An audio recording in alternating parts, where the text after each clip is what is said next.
Ah. Ok. Bom, então, muito boa tarde. Eu sou Luiz Felipe de Almeida, aluno do curso de Letras em Inglês da Faculdade Estácio. E como componente curricular da matéria de Educação Especial, foi nos orientado a ter uma conversa com uma profissional, né, já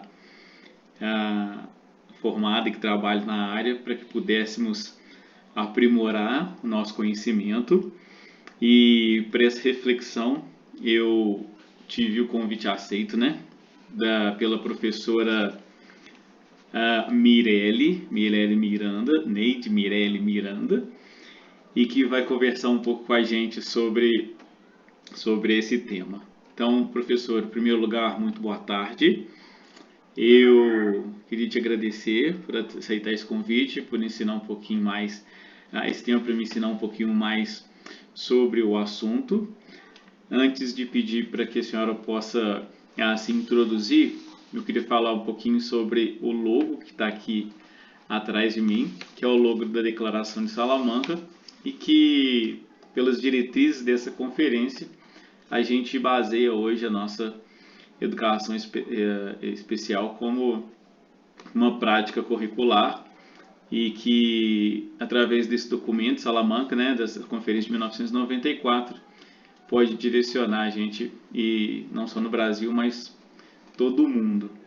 Bom, professora, por favor, fale um pouco da sua formação, da sua experiência, alguns cursos específicos, se a senhora tem.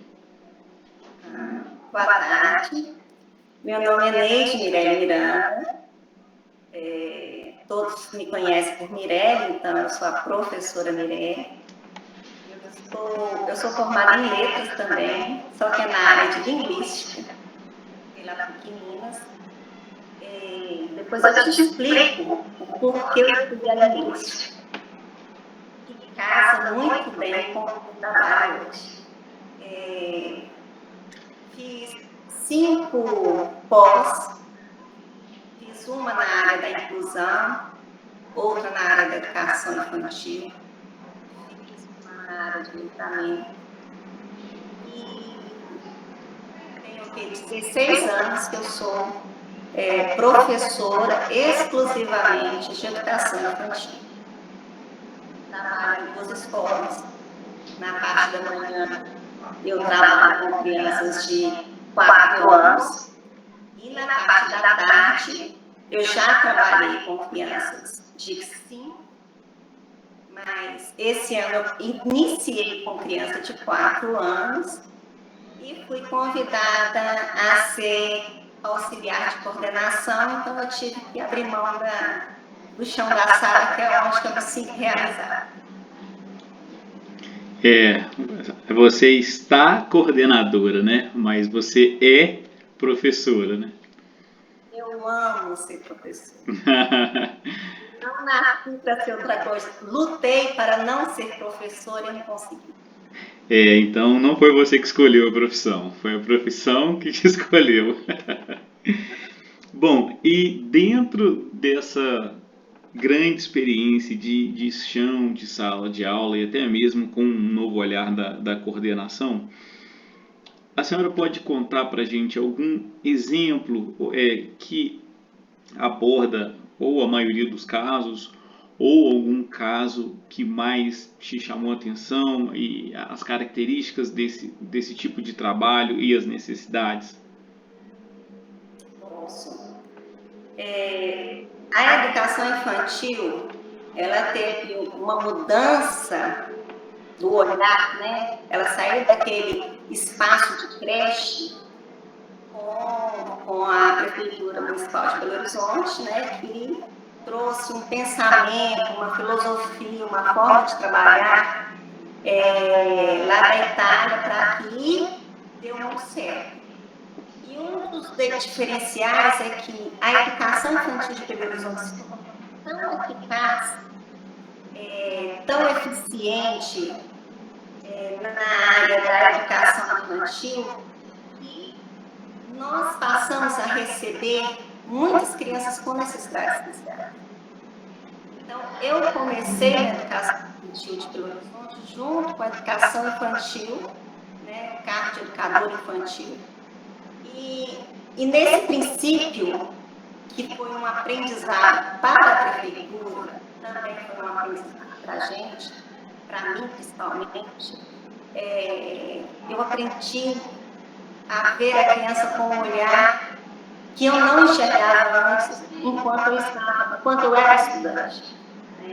Eu me preparei tanto para esse momento de dar aula, de dominar teorias, de dominar práticas, de ver a aula do outro como poderia ser um pouco melhor. Eu entrei em uma época em que eu achava que eu poderia conquistar o mundo, sabe? Então, quando eu me vi em sala com crianças de 4 anos, né? Porque o meu perfil é criança de 4 anos. E dentre elas, 2, 3, 1, todos os anos, uma criança que necessitava de uma inclusão social, no começo foi muito desafiador.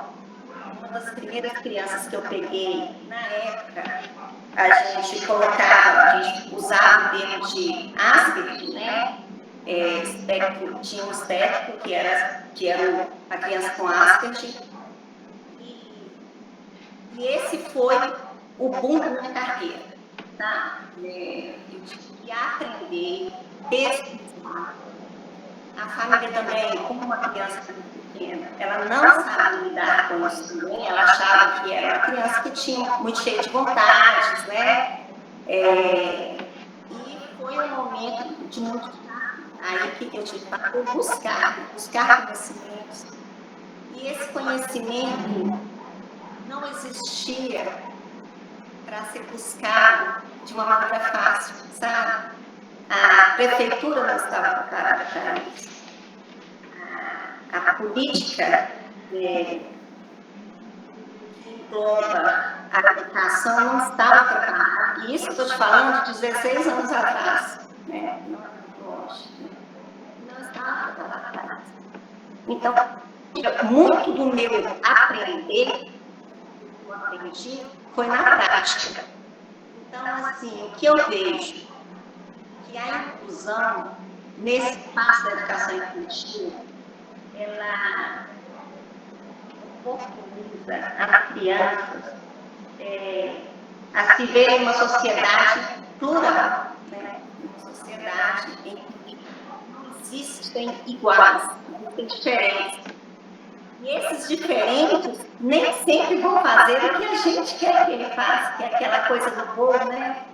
Tem uma máquina lá pronta para voar, que é ótima, com os melhores, com a melhor tecnologia, mas se ela não tiver uma pessoa que faça ela voar, e se essa pessoa não tiver a habilidade para isso, ela vai ficar quietinha lá e não vai ter a sua função principal esperada para o outro, né, sendo feita. Mas ela se tornar uma casa, pode se tornar, que é isso que é o legal na educação infantil, ela pode se tornar uma casa, ela pode se tornar um esconderijo, ela pode se tornar N coisas, que não é aquilo que a gente esperava que ela fosse se tornar. Fugi um pouquinho, mas assim, um pouquinho, fiz esse caminho todo só para te falar isso, que a inclusão na educação infantil para mim foi um despertar de um outro olhar, de um olhar de que a inclusão é necessária não somente para a criança que está sendo incluída, ela é mais necessária para as outras crianças em si, do que só para a criança que está sendo incluída. Porque a aceitação que a criança tem que ter consigo parte também da aceitação que os amigos que estão em volta, a sociedade que está em volta, tem que ter um olhar diferenciado de aceitação para que esse convívio se torne uma sociedade, senão vira uma exclusão, e da exclusão acaba uma sociedade para uma criança. Então, assim, esse rapazinho permitiu ter esse olhar, ele com 2 anos ele sabia, olha bem, com 2 anos ele aprendeu a ler, com 2 anos ele sabia, ele tinha facilidade de falar outras línguas, e com 4 anos ele foi para minha sala desvendando mapas. Então, nas crises dele, eu tinha que arrumar um computador, porque eu não sabia lidar com a crise dele, né? Eu não sabia. Eu estava para dar aula de educação infantil para crianças da idade de 4 anos, né? Então, eu não sabia lidar com essa situação.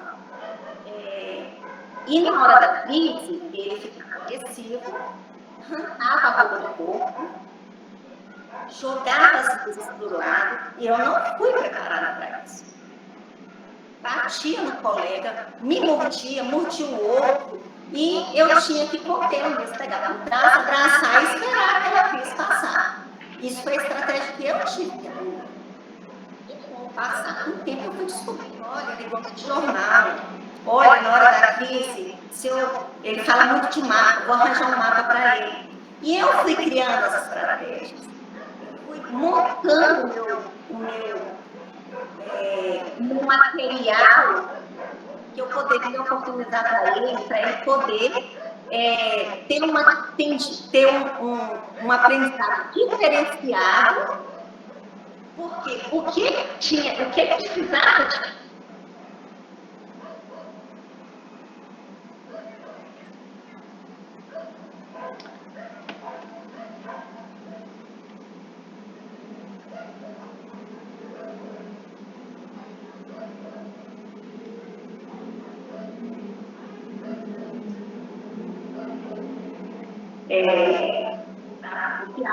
Mas ele não precisava aprender isso, ele dominava muito mais que eu em alguns aspectos, ele via mapas, né? Então, onde que eu me encaixava nessa história? Em que eu podia ajudar? Em que eu podia ajudar a família quando eu, como professora, percebi que ele tinha algo diferente dos outros e que a família tinha que correr atrás.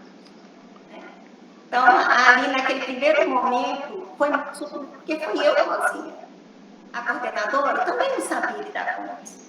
Né? Era o primeiro ano de uma escola que estava ali nascendo com muita expectativa e que não tinha esse espaço preparado. Né? Não aceitaram as crianças, mas não tinha essa estrutura e esse espaço preparado. Então, assim, o que eu vou te falar é prática. Então, mas é o que prova, porque é o que prova é a prova de onde vem o conhecimento complementar, porque a senhora disse que só de pós-graduação são 5 e ainda não abordou tudo necessário para os desafios de dentro da sala de aula, né? Então, talvez esse seja o maior ganho dessa prática, né, que a gente está fazendo aqui agora como a componente curricular. Eu ia até complementar o que a senhora falou com aquela com a conversa que a gente estava tendo antes eu vou chamar isso aqui de videoaula, né, porque eu tô tendo uma aula aqui como disse Paulo Freire, a inclusão acontece quando se aprende com as diferenças e não com as igualdades. Então, talvez a gente esteja aprendendo, né? Talvez não, nós estamos aprendendo tanto quanto a pessoa que necessita da educação especial. Tenho certeza absoluta que muito que você pôde passar para ele foi o mesmo muito que você aprendeu, né? E está passando para mim agora de mão beijada. Depois eu vou querer aprender um pouco mais. Bom,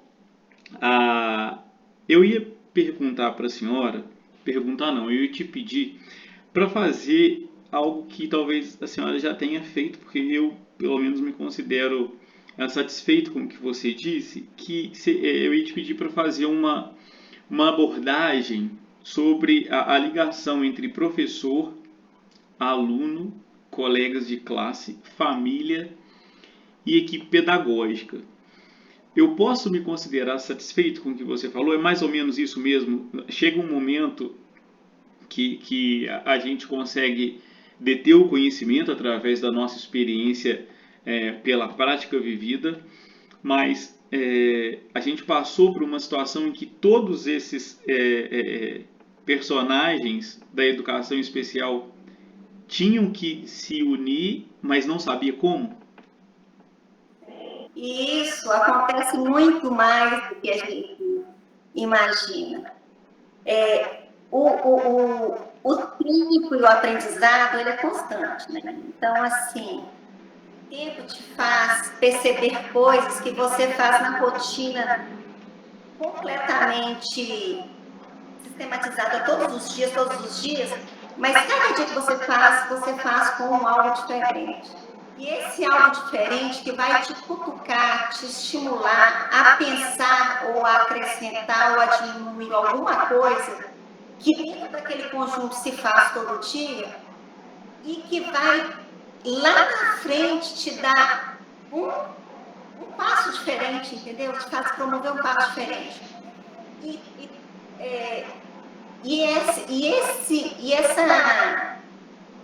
Essa união, essa sintonia que tem que ter entre professor, aluno, coordenador, diretor, pais e família, nem sempre pai, mãe, da família, é primordial para qualquer estudante, principalmente nas séries iniciais. Mas é essencial, mais do que essencial na educação inclusiva. Eu te falo isso porque cada inclusão, cada criança que chega, ela, por mais que ela tenha diagnóstico de autismo, de Down, de tantas outras coisas. Ou alguma necessidade física mesmo, né? Física também. Todas essas, principalmente a física ainda, para a gente é mais comum na sociedade ser aceito do que aquilo que não se é visto. Sim, né? Só interromper a senhora, a gente começou falando da Declaração de Salamanca de 1994, só para ilustrar o que a senhora está falando, esse pensamento, né, de educação para todos, ele é o resultado de uma tendência mundial e tudo teve origem, né, nos anos de 1960 e 1970, com o processo de desinstitucionalização manicomial. Então, eu achei muito interessante esse dado, porque a minha esposa ela é psicanalista e trabalha na Secretaria Estadual de Saúde na área de saúde mental.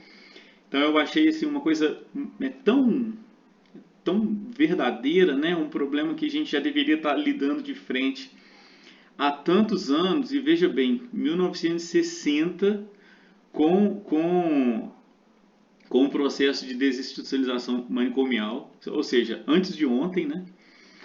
Ontem, que foi 16 anos atrás, apareceu um problema de projeção macro, digamos, a prefeitura, né, em todo o seu alcance, não tinha muitos alicerces sólidos para acompanhar esse tipo de trabalho.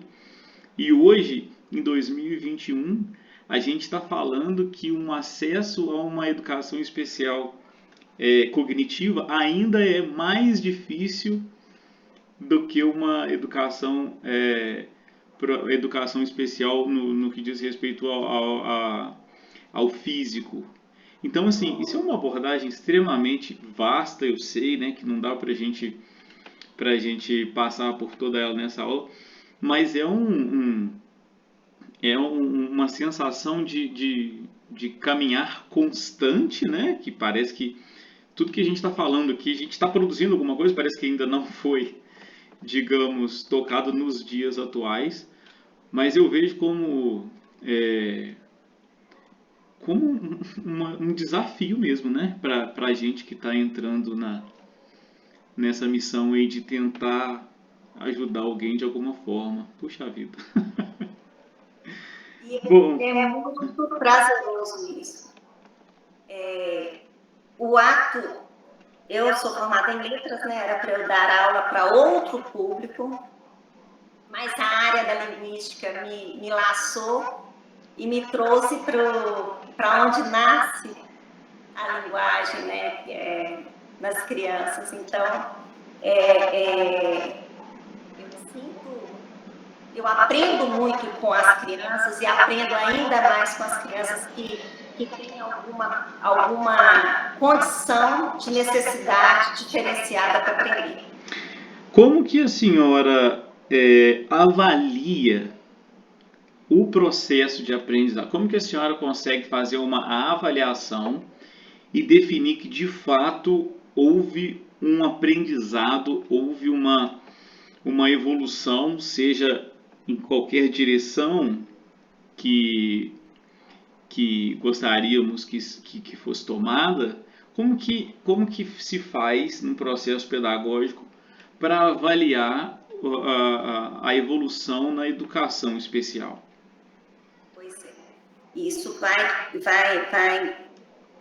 diretamente de acordo com a necessidade de cada criança, né? Uhum. A criança precisa do estímulo cognitivo, nós vamos fazer a avaliação de acordo com o que ela nos permitiu perceber da sua evolução, porque tem muitas coisas que a gente não consegue perceber, mas ouve. E assim também é relacionado com as crianças que têm a necessidade de um estímulo diferenciado na parte física. Então, toda criança que entra na educação, pelo menos a minha escola tem isso como necessário. Nós fazemos primeiro atividades escritas, a minha escola é de 0 a 3. Então, o nosso objetivo, o nosso foco é perceber como que está o desenvolvimento cognitivo e o desenvolvimento social dessa criança.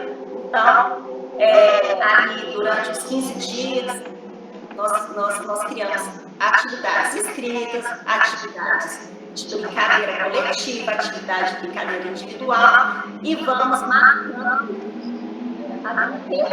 colocando específico para cada criança, e essa que vai ser a nossa base para ser trabalhar, ser planejada as nossas aulas.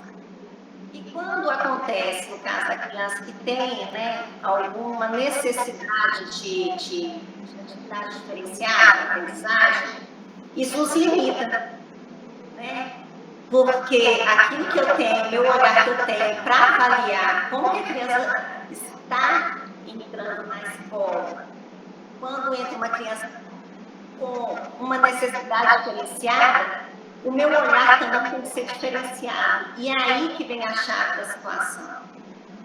Como que eu vou avaliar essa criança que tem uma necessidade diferenciada, se eu estou habituada a partir de qual referência, né, das crianças que são no padrão, né, padronizada, aí entra lá uma formiguinha diferente, que gosta de fazer as coisas de uma outra perspectiva, e isso vira literalmente uma agulha dentro do palheiro.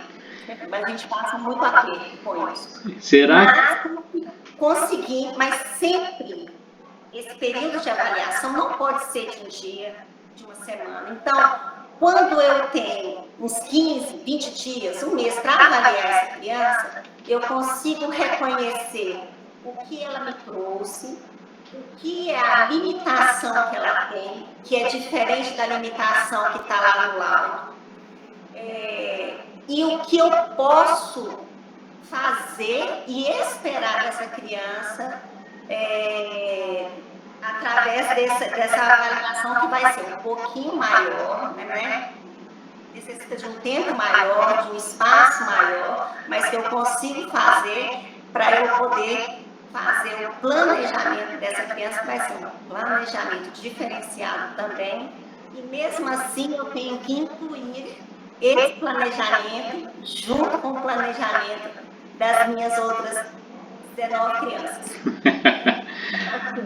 Meu Deus. Bom, eu vou te fazer uma pergunta que talvez você já tenha dado a resposta com essa sua última fala, professora, porque eu tô concluindo aqui com os meus botões que muito do que a gente vai passar de informação ou fazer com que a pessoa tenha acesso a algum tipo de estímulo não está escrito em lugar nenhum. Vem do coração da gente. Assim como a senhora acabou de falar das dificuldades e dos modos avaliativos, esse tipo de sentimento que leva a gente ao caminhar daquela criança, né, no seu caso, que necessita de uma educação especial, é o maior desafio hoje para os professores que estão com esse desafio? Eu preciso que você me fale de novo essa pergunta. Eu acho que ela é muito complicada de ser respondida. Por favor. Tá, veja bem. Eu quero te perguntar se o maior desafio hoje para a senhora, como educadora, na construção da educação especial, é o fato de que muito do que a gente tem a passar e do que a gente tem a ajudar essas pessoas não está escrito em lugar nenhum.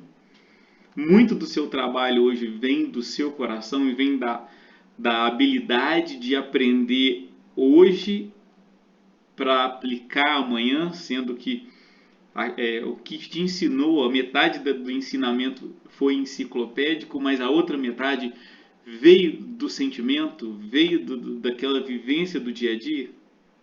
Sim, o que o conhecimento, o estudo, né, as pesquisas, a gente nunca pode deixar de lado. Esse que é o caminho principal. Então, ali eu tenho um texto, eu tenho um estudioso, eu tenho uma pesquisa que mostra, eu tenho resultado. Sim, ali está a minha base. Mas aquilo ali é uma base. Quando eu chego para uma criança, aquilo que eu tenho de referência, de conhecimento, né, adquirido através do estudo, eu tenho que adaptar para a necessidade específica daquela criança. Então, um exemplo que eu vou te dar. O meu aluno, aquele aluno que eu falei que foi o primeiro, eu procurei, estudei, vi algumas dicas que foram essenciais para mim, principalmente no caso da criança que tem autismo, né, que era preparar a criança para a mudança de atividade. Eu não sabia dessa preparação. Talvez eu ia perceber essa preparação, que eu tinha que preparar para mudar de atividade. Não poderia ser uma coisa assim, fecha o caderno e vamos fazer outra atividade. Eu tinha que preparar para isso. Então, eu poderia ter percebido isso na prática muito para frente, mas o ensino, o conhecimento, a pesquisa que eu pude adquirir através do estudo, me preparou, adiantou esse processo para mim. Então, a gente não pode separar isso, sabe? Por mais que exista o conhecimento sistematizado, né, de pesquisadores, de cientistas, a prática ela tem que ser adaptada porque o tempo presente ele é modificado a todo instante, né? Por mais que se tenha ali uma referência de um estudioso, de uma teoria, aquela teoria ela tem que ser para ser aplicada, ela tem que passar por você significar esse aprendizado, e quando você vai transmitir para que esse aprendizado surta efeito na criança, você está passando já aquele aprendizado com a sua intenção, que vai passar para a criança, que vai ter a intenção dela, que vai produzir um outro aprendizado. Então, assim, quando eu fiz 5 pós, eu ainda estou procurando respostas que eu não consigo achar. Então, o conhecimento é uma busca incessante que a gente não para de buscar, não para, né? Porque a todo instante, uma folha que você prepara, um planejamento que você prepara para o dia, ele vai por água abaixo quando falta uma água na escola. Aí você pensa assim, eu vou trabalhar contagem, né? Sempre está faltando água na escola. Aquele planejamento, aquele estudo todo que eu fiz, que eu elaborei, com todo o objetivo, foi por água abaixo. Eu estava preparada, eu tinha estudado, eu tinha planejado, eu tinha sistematicamente organizado minhas 4 horas e meia de aula, e no dia faltava água na escola.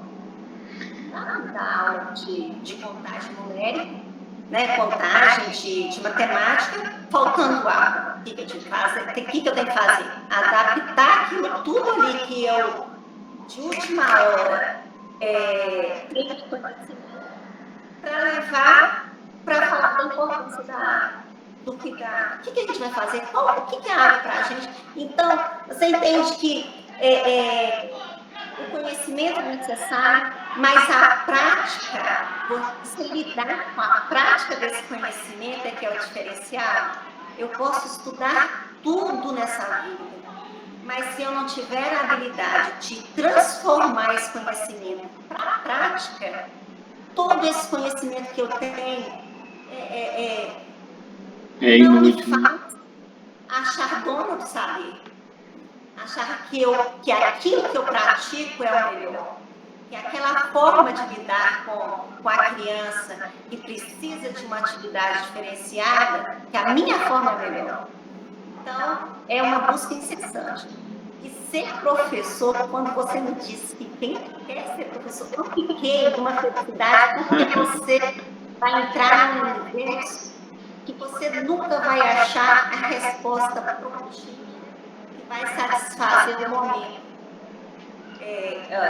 o momento futuro. O momento ali você pode achar a resposta certinha, mas essa resposta certinha, amanhã, ela já não se enquadra mais. Aí você tem que buscar de novo. Aí aquele cara que sabe tudo, que te ensinou um monte de coisa lá, quando você vai colocar na prática, faltou a didática da prática mesmo, para você ter aprendido e não aprender. Então, conhecimento, estudo e pesquisa, ela tem que estar ali, misturada o tempo todo. A gente não consegue achar ponto final, entendeu? Não tem.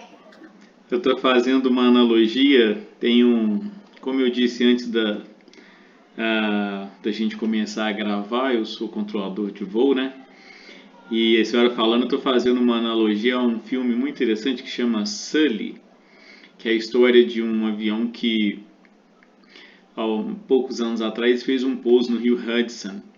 O avião decolou de Nova York e pássaros entraram nas 2 turbinas, as turbinas desligaram e o piloto fez um pouso de emergência no rio e salvou todos os passageiros. E aí depois vieram questionar para ele por que ele não retornou para um aeroporto. Ele falou que não dava tempo, ele não sabia como, mas não dava tempo. E aí fizeram todos os cálculos depois no simulador, e no dia do julgamento dele o juiz disse para ele que dava tempo sim, que o computador provou que dava tempo dele não arriscar um pouso no rio e pousar num aeroporto.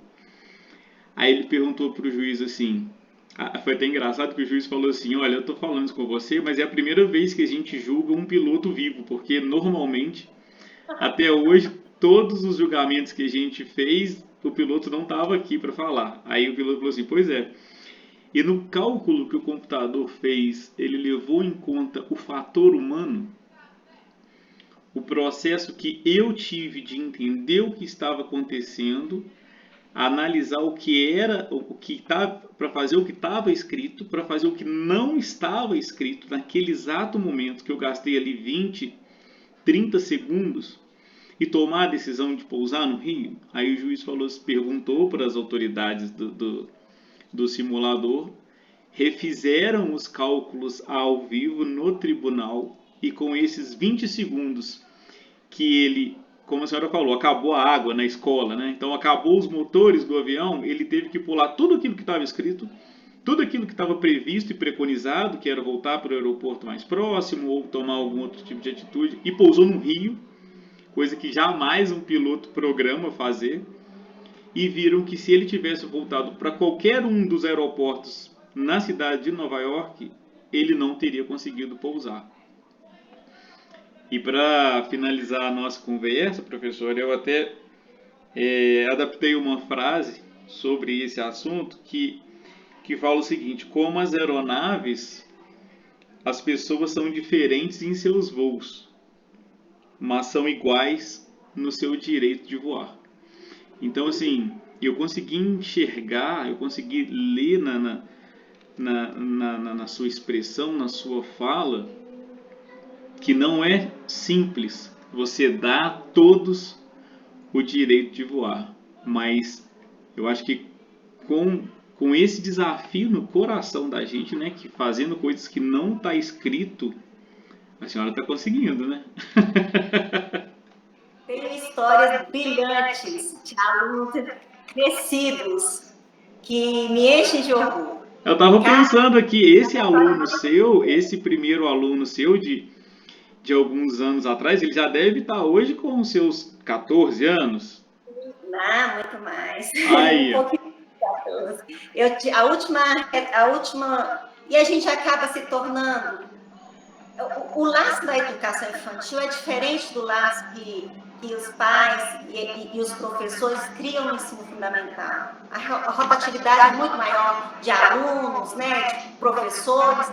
Então, a educação infantil permite que o acesso ao pai, aos pais, à família, né, e o acesso à família é muito mais próximo, e o acesso da família à escola, ao professor também é mais próximo, porque ali tem um ser que é criança, né, que tem todo o cuidado diferenciado. Então, para as coisas funcionarem, esse diálogo com a escola, família, é constante.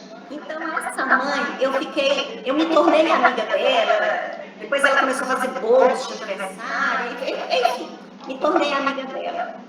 Perdi o contato há pouco tempo, mas quando ele fez 13 anos, ele não gosta de mim. Porque comigo, enquanto ele estava na casa dele, olha bem, é uma criança de 2 anos, na época que eles começaram a perceber as habilidades especiais que ele tinha. Então, ele era o astro do rei, né? Uma criança de 2 anos que lê um texto sem dificuldade de leitura. Passava por cima todas as outras dificuldades dele, porque esse menino é um gênio, ele sabe ler com 2 anos, né? Então ele foi tido como um rei, ele comia só o que ele queria, na hora que queria. Se ele não queria, não tem problema, ele vai ler, que ele lê, vai mostrar, todo mundo feliz por ele ler tão novo, sendo que era uma das características do autismo, né? Então, ele quando ele entrou na escola, ele viu que nem sempre ele poderia fazer as coisas que ele queria na hora que pudesse. Então, o confronto era constante, porque eu não sabia que eu tinha que dar um tempo de espera para ele, E até eu perceber, eu descobrir isso tudo, a gente teve muito embate. Mas embate com amor, né? Assim, Claro, claro. eu tive que mostrar para ele que ali era uma sociedade que ele não podia fazer o que ele queria na hora que ele queria, do jeito que ele queria. Mas é lógico que todas as situações, quando eu vi que estava para além do que ele dava conta de confrontar, né, de viver, aí eu parava, já levava ele para um lugar que tinha computador, que não, na sala, nem toda a sala tem, e até ele se acalmar, ele já voltava, abraçava, beijava. Então, assim, marcou para ele muito essa hora dessa ruptura dele não poder mais fazer tudo que ele queria. Então, assim, ele não foi lá me ver, mas a mãe foi, chorou, me agradeceu muito, porque a família não tinha percebido, o pediatra não tinha percebido que ele tinha algo diferente.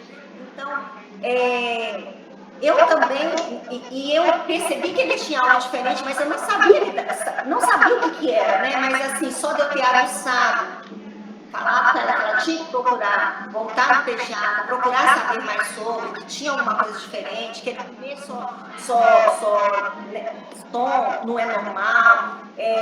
Então, assim, aí a partir disso ela descobriu isso tudo. Ele já virou quase um mascote do Cruzeiro, porque ele é cruzeirense doente, então essa limitação que ele teve lá propiciou ele ter acesso ao time. Então, assim, tem camisa, tem foto, assiste jogo, e jogar. Então, assim, a paixão dele é o Cruzeiro. E a partir da aceitação da família, de perceber essa dificuldade e de lidar com ela e trabalhar com ela, o mundo abriu para ele, ele foi incluído nesse mundo. Que também deve ser um obstáculo muito comum, né?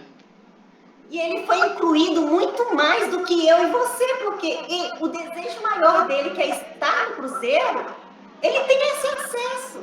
Então, assim, a inclusão para ele não foi nem na escola. A percepção social de dificuldade dele foi na escola. Mas ele conseguiu ser incluído onde ele mais queria, que foi no Cruzeiro. Então, assim, tem N histórias lindas como essa.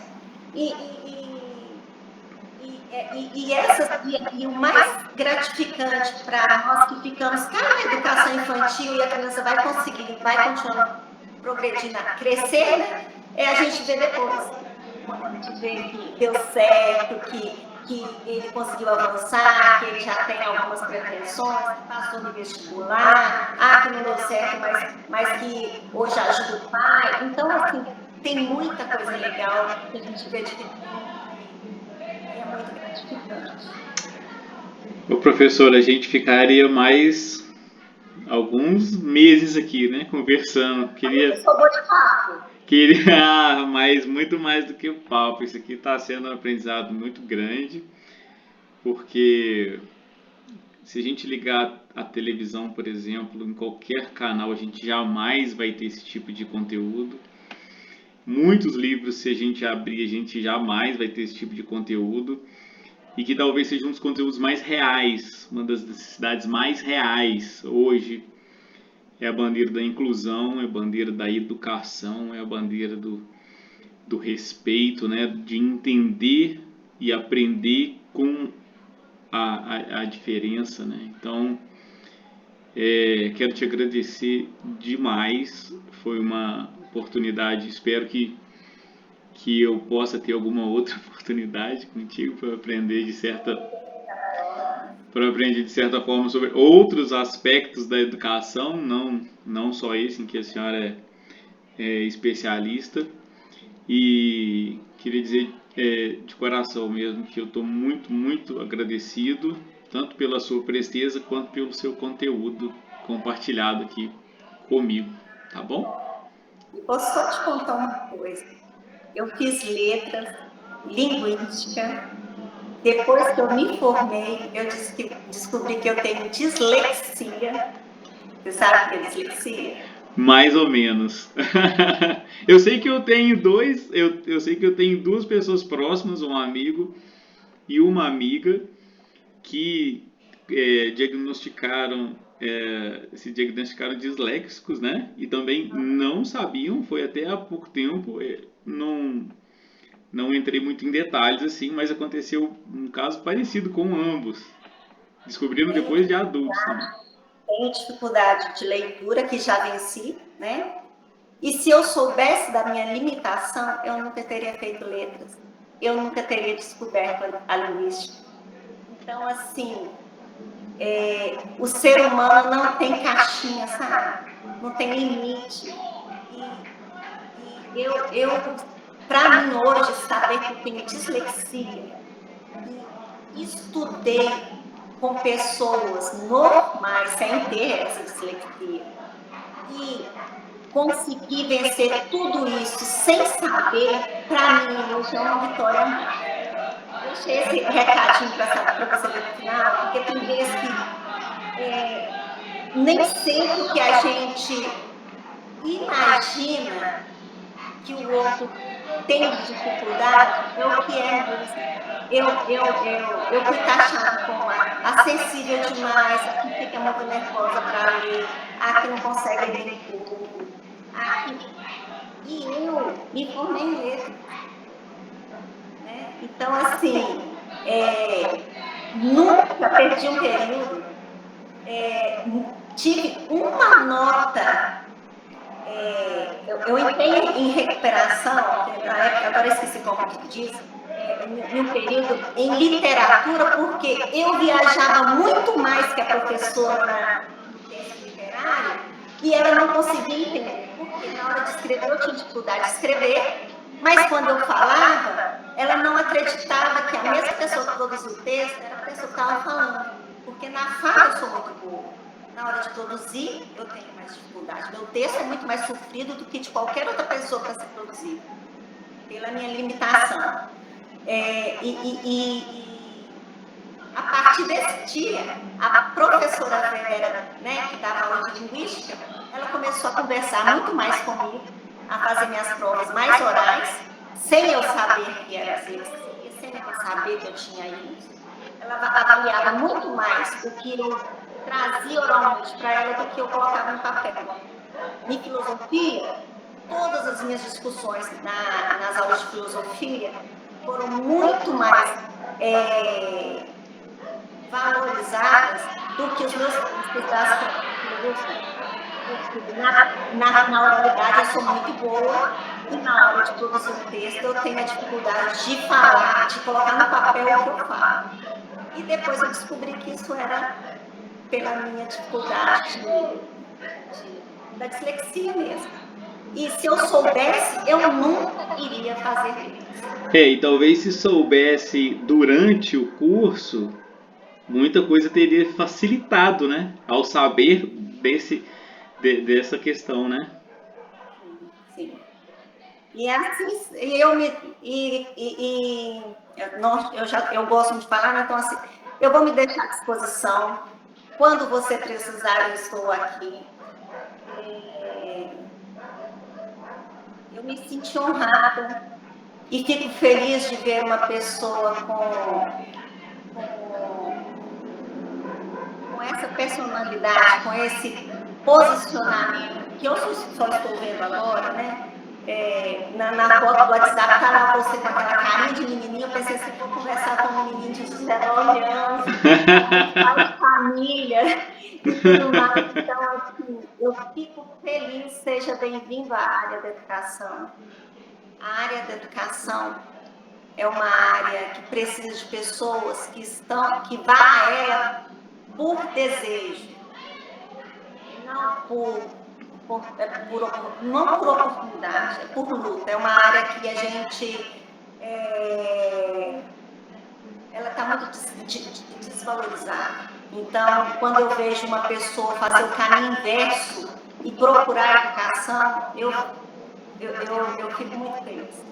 Parabéns pela sua escolha. Prepare para a luta.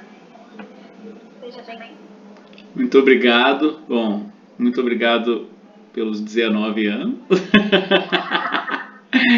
Gostei demais desse 19. Bom, brincadeiras à parte, eu que agradeço imensamente o conteúdo, né, passado dessa forma, e pode ter certeza que eu estou muito melhor agora do que 1 hora atrás e vou continuar no caminho para que, né, no passar do tempo, né, chegar na formatura e, como a senhora bem disse, fazendo esse trajeto por escolha e não por uma obrigação, né, ou por uma necessidade particular, é uma necessidade de trabalhar na área de educação, que eu vejo que a área de educação necessita de pessoas que querem, como a senhora falou, mas não por uma obrigação, então eu acho isso um privilégio e levarei sempre essas palavras comigo. E espero um dia encontrá-lo novamente, se a senhora estiver aberta a novas discussões, a novos ensinamentos,